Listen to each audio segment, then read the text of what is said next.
পার্বত্য চট্টগ্রাম নিয়ে এখনও কাটেনি উৎকণ্ঠা। এখন পর্যন্ত 4 জনের মৃত্যু এবং 80 জনের আহত হওয়ার খবর নিশ্চিত করা গেছে।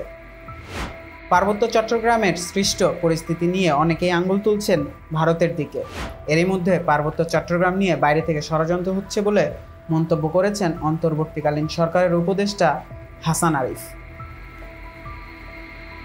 2 দিনের সংঘর্ষের পর এখনও উত্তপ্ত পার্বত্য চট্টগ্রামের 3টি জেলা। খাগড়াছড়ি, রাঙামাটি ও বান্দরবানে সম্প্রতি ঘটে যাওয়া সহিংসতার ঘটনায় সাধারণ মানুষ এবং রাজনৈতিক মহল গভীর উদ্বেগ প্রকাশ করেছেন। পরিস্থিতি নিয়ন্ত্রণে এলেও এখনও সেখানে উত্তেজনা বিরাজ করছে। এর মধ্যেই বিভিন্ন মহল থেকে ইঙ্গিত পাওয়া যাচ্ছে যে পার্বত্য চট্টগ্রামের সাম্প্রতিক সংঘর্ষে ভারতের হাত থাকতে পারে। এমনকি রাঙামাটিতে অনুষ্ঠিত উচ্চ পর্যায়ের বৈঠকেও বাইরের ষড়যন্ত্রের বিষয়টি উঠে এসেছে। 21 সেপ্টেম্বর পার্বত্য চট্টগ্রাম পরিদর্শনে যান অন্তর্বর্তীকালীন সরকারের 3 উপদেষ্টা। রাঙামাটিতে অনুষ্ঠিত বৈঠকে অন্তর্বর্তীকালীন সরকারের উপদেষ্টা এএফ হাসান আরিফ বলেন, বৈঠকে সবাই বলেছেন আমরা সম্প্রীতি চাই, কিন্তু জানি না কোথায় ছন্দপতন হচ্ছে। ছন্দপতনের বিষয়ে সবাই একটি বাক্য উচ্চারণ করেছে, সেটি হলো ষড়যন্ত্র।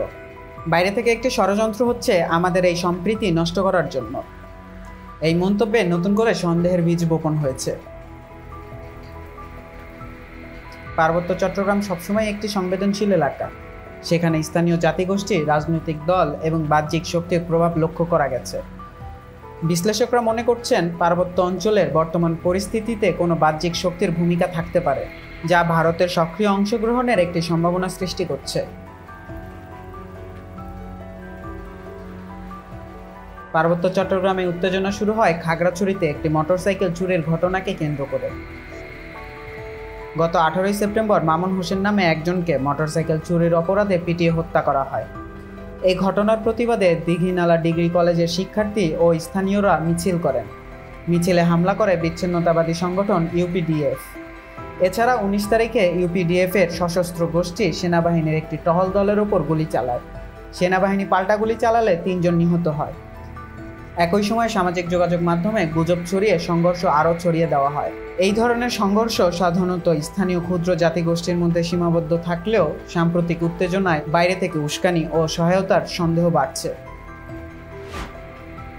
বিশ্লেষকদের মতে ভারতের উত্তর পূর্বাঞ্চলীয় রাজ্যগুলোর সঙ্গে বাংলাদেশের পার্বত্য চট্টগ্রামের ভৌগোলিক নৈকট্য এবং সেখানে সক্রিয় বিচ্ছিন্নতাবাদী গোষ্ঠীর উপস্থিতি পরিস্থিতিকে বেশ জটিল করে তুলতে পারে।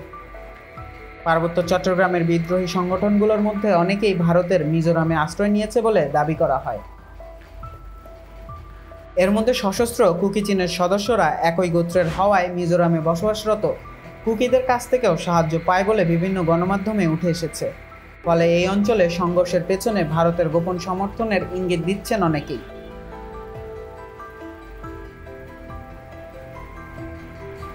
সরকারের পক্ষ থেকে ইতিমধ্যে একটি তদন্ত কমিটি গঠন করার ঘোষণা দেওয়া হয়েছে, যাতে বাইরের ষড়যন্ত্রের প্রকৃত কারণ উদ্ঘাটন করা যায়।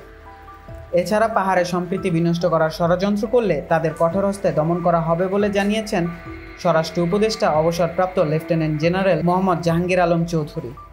ভারতের ভূমিকাকে আরও গভীরভাবে পর্যালোচনা করা প্রয়োজন বলে মনে করছেন বিশেষজ্ঞরা।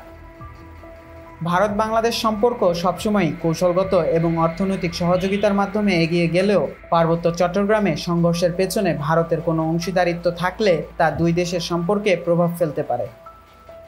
পরিস্থিতি নিয়ন্ত্রণে রাখতে স্থানীয় প্রশাসন ও নিরাপত্তা বাহিনী যৌথভাবে কাজ করছে। তবে সংঘর্ষের পেছনে বাহ্যিক শক্তির ষড়যন্ত্র থাকলে তা শীঘ্রই নিরসন করা প্রয়োজন।